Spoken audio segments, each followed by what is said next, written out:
Friends, अस्सलाम वालेकुम। आज का हमारा जो टॉपिक है वो हम लास्ट लेक्चर को ही कंटिन्यू कर रहे हैं, जिसमें हमने मेंबर्स के बारे में बात की थी कि आप मेंबर्स बनते कैसे हैं।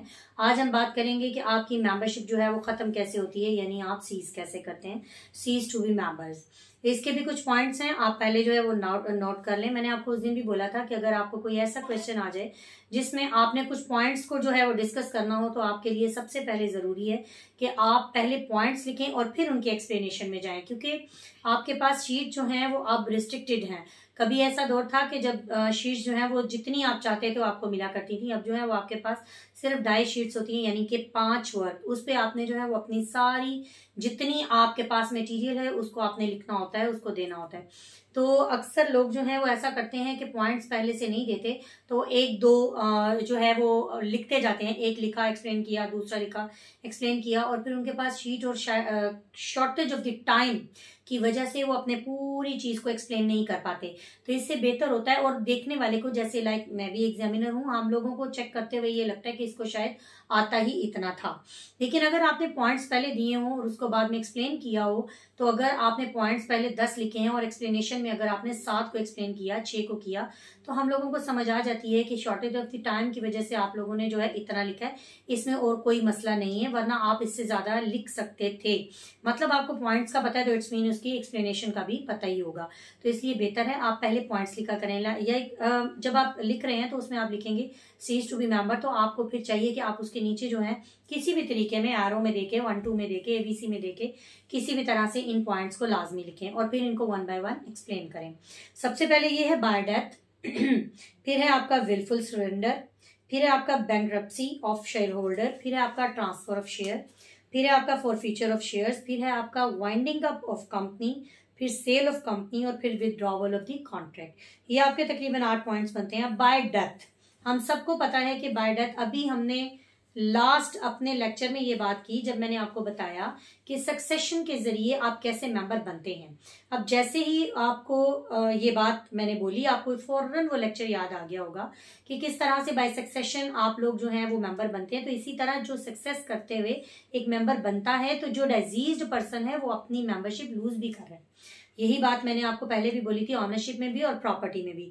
तो यहाँ पर यह है कि बाय द डेथ, जब आपकी डेथ हो जाती है तो आप एज ए मेंबर लूज कर जाते हैं, यानी आपकी जो मेंबर की हैसियत है वो सीज कर जाती है। दूसरा है विलफुल सरेंडर। सरेंडर का मतलब होता है खुद हाथ खड़े कर देना, बस ठीक है जी मैं आपके साथ नहीं रहना चाहता। अगर आप खुद कहते हैं कि जी मैं विलफुल अपनी मर्जी से कि भाई ठीक है जी मैं आपके साथ अब नहीं आगे रखना चाहता, मैं अपने शेयर्स जो हैं वो किसी और को जो है वो देना चाहता हूँ, या आप ये भी कह सकते हैं कि जी मुझे आप फारिग कर दें, मैं अब इधर का शेयर होल्डर नहीं रहना चाहता, तो इस चीज को भी है कि आपके मेंबर एज ए मेंबर जो है वो आप क्या है सीज हो जाते हैं, यानी आपका जो मुकाम है वो खत्म हो जाता है।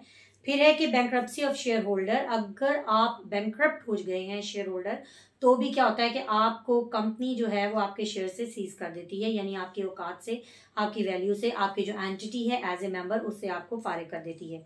फिर है ट्रांसफर ऑफ शेयर, ये भी हमने पहले बात की उस लेक्चर में कि आप ट्रांसफर कर सकते हैं विलफुल, अपनी मर्जी से आप कह सकते हैं जी मैं अपना शेयर जो है वो किसी दूसरे को जो है वो ट्रांसफर करना चाह रहा हूँ। इसमें कंपनी आपको कभी भी नहीं रोकती है, हाँ अगर वो बंदा ठीक है। अगर वो पहले से सबवर्सिव एक्टिविटीज में या कोई करप्ट पर्सन है तो वो फिर और बात है, वरना कंपनी में इन चीजों को कभी भी नहीं देखा जाता, हाँ पार्टनरशिप में देखा जाता है।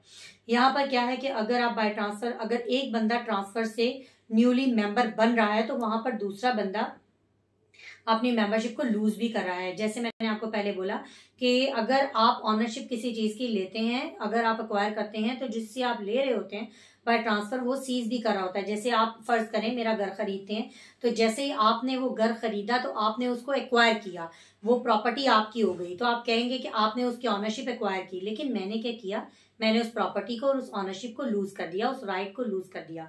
यहाँ पर भी यही बात है कि ट्रांसफर ऑफ शेयर में एक बंदा अगर मेंबर बन रहा है तो दूसरा उसको लूज भी कर रहा है, यानी सीज भी कर रहा है। दूसरा है forfeit of the share. Forfeit का मतलब होता है कुर्क करना। इसमें ऐसा होता है कि बाय द डायरेक्टर्स, हमेशा याद रखिएगा, ओनली बाय द डायरेक्टर्स।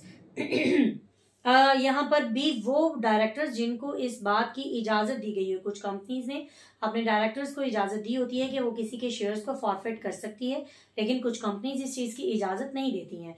तो यहाँ पर ये है कि अगर किसी कंपनी ने अपने डायरेक्टर को इजाजत दी है कि वो किसी शेयर होल्डर्स का जो मेंबरशिप है यानी जो शेयर्स हैं उनको फॉरफिट कर सकती है।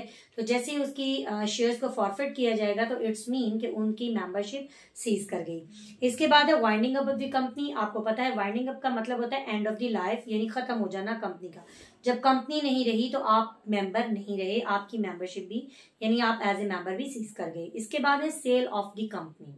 What is mean sale of the company? अक्सर ऐसा होता है कि एक कंपनी अपने बिजनेस को, ओल्ड बिजनेस को जो है वो सेल आउट कर देती है या उसको न्यू करने के लिए, उसको आगे लेके जाने के लिए वो इसको किसी और बंदे के हाथ जो है वो बेच देती है। तो इट्स मीन कि इनके जो ओल्ड शेयर होल्डर्स होते हैं वो सीज कर देते हैं और न्यू शेयर होल्डर्स जो है वो एक्वायर कर लेते हैं वहां की मेंबरशिप। इसके बाद आखिरी पॉइंट आपका जो आता है वो आता है withdrawal of the contract. Withdraw का मतलब होता है खत्म कर देना और उठा लेना, किसी चीज से हट जाना। और कॉन्ट्रैक्ट आप बहुत अच्छे तरीके से जानते हैं, इट्स मीन एग्रीमेंट। तो हम ये जानते हैं कि अगर एक कंपनी जिसके शेयर होल्डर के साथ आपने कोई कॉन्ट्रैक्ट किया और उस कॉन्ट्रैक्ट में आपने मिस रिप्रेजेंटेशन की, कोई गलत बयानी की, कुछ गलत तरीके से उनके साथ कुछ लिखपट की, या आपने उसके साथ आपके मेमोरेंडम में कुछ था आपने यहाँ कुछ और किया, या आपने इनके साथ अपनी जो है डॉक्यूमेंटेशन जो है वो गलत शो की, या आपने अपने आप को गलत तरीके से उनके सामने जो है वो पेश किया, तो यहाँ पर भी आप जो है अपने कॉन्ट्रैक्ट को विथड्रॉ करके अपने कॉन्ट्रैक्ट से हट के अपनी मेंबरशिप को जो है वो क्या कर सकते हैं, सीज कर सकते हैं। तो ये आपकी कैटेगरीज थी। ये जो 8 पॉइंट्स हमने पढ़े, इन जगह पर एक मेंबर की जो है वो वैल्यू खत्म हो जाती है। आप एज ए मेंबर अपने स्टेटस को सीज कर देते हैं, खत्म कर देते हैं कि किस तरह से हम ये कह सकते हैं कि आज से ये बंदा इस कंपनी का मेंबर नहीं रहा। तो आप चैनल को सब्सक्राइब करिए एंड कमेंट करिए, शेयर करिए एंड बेल आइकन को प्रेस करना ना भूलिए। अल्लाह हाफिज।